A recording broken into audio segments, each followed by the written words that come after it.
علامہ شبلی نے سیرت النعمان میں لکھا ہے کہ امام اعظم رحمت اللہ علیہ نے جب یہ مسئلہ بیان کیا تو کوفہ میں بہت شور ہوا، شاید اور لوگوں کا خیال ہو کہ پڑھنا چاہیے، تو امام صاحب کی خدمت میں کچھ لوگ آئے ہجوم بنا کے۔ امام صاحب نے کہا کیا کرنا ہے؟ کہ آپ سے فاتحہ خلف الامام پہ بات کر رہی ہے۔ تو امام تو ہر چیز میں امام تھا، اس نے کہا سب بات کرو گے یا ایک کرو گے؟ تم 200 آدمی آئے ہو تو 200 کے 200 بولو گے؟ انہوں نے کہا نہیں، ایک کرے گا کہ اس کو آگے کرو۔ وہ ایک آگے بیٹھ گیا، آپ نے کہا مسئلہ تو حل ہو گیا نا، کہ جو ایک کہے گا وہ سب کا کہا ہوا ہو۔ یہی میں کہہ رہا ہوں، یہی پیغمبر نے حدیثوں میں کہا ہے کہ امام پڑھ رہے ہیں آرام سے کھڑے رہو۔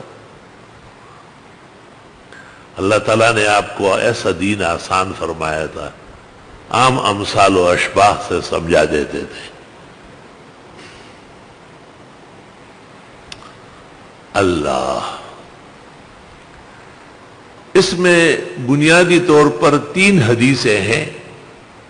2 یہ، ایک جابر بن عبداللہ کی من کان لہ امام فقراۃ الامام لہ قراۃ۔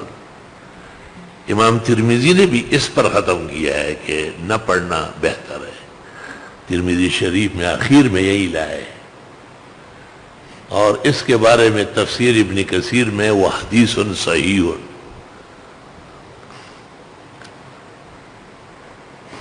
اور دوسری روایت ابو موسیٰ جس کو امام مسلم نے کہا ہوا عندی صحیح اذا قرأ فانصتوا، اور جو دوسرے بزرگ ہیں وہ خیال رکھتے ہیں کہ پڑھنا چاہیے، وہ لا صلاۃ لمن لم یقرأ بأم القرآن یا بأم الکتاب یا بالفاتحہ۔ اس کا بہترین جواب بدائع الفوائد میں ابن قیم نے دیا ہے، اور جواب کا حاصل یہ ہے کہ اس سے ثابت نہیں ہو رہا ہے، کیونکہ بات ابیضیہ ہے اور معلوم ہوتا ہے کہ کچھ اور بھی پڑھنا ہے، اور اوروں کے اور لوگ قائل نہیں ہیں۔